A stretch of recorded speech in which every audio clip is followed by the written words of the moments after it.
As we all know, nonprofits thrive on donations, and donations are absolutely critical to any nonprofit's mission, and especially the Pride Center here in San Antonio.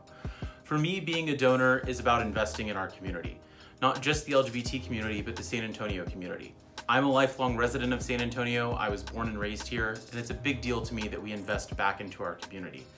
So for me, donating to LGBTQ causes, and especially the Pride Center, is about laying forward a path and a foundation for the next generation of LGBTQ people coming up in our community, making sure that those resources that we need and want are there, and that the investment to continue to grow those resources is there.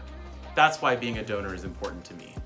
For me personally, I like to donate financially to the center, right? Because I think of myself as a child, right? When I was growing up, and I was trying to find out who I was and why I felt this way, right? Well, nowadays they have a resource center that will help the younger community, right? So a place where they can go to help them find themselves, right? Help them be themselves, right? And not feel guilty about it, right?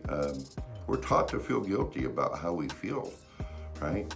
And it's terrible because it makes us unhappy, right?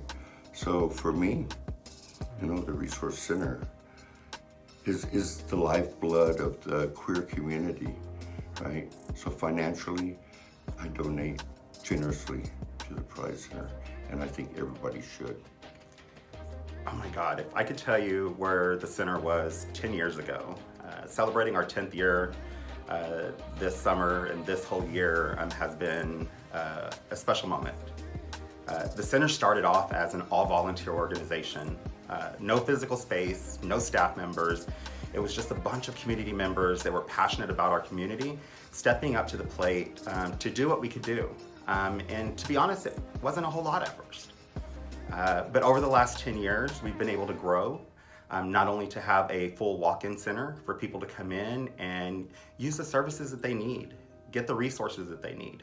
But they can use our computer lab. They can get essential services like case management, counseling, group therapy. All of that wasn't available 10 years ago.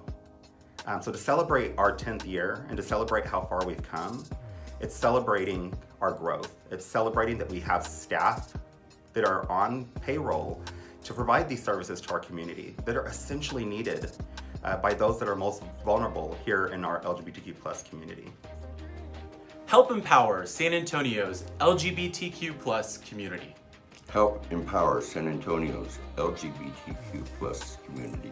Help empower San Antonio's LGBTQ plus community.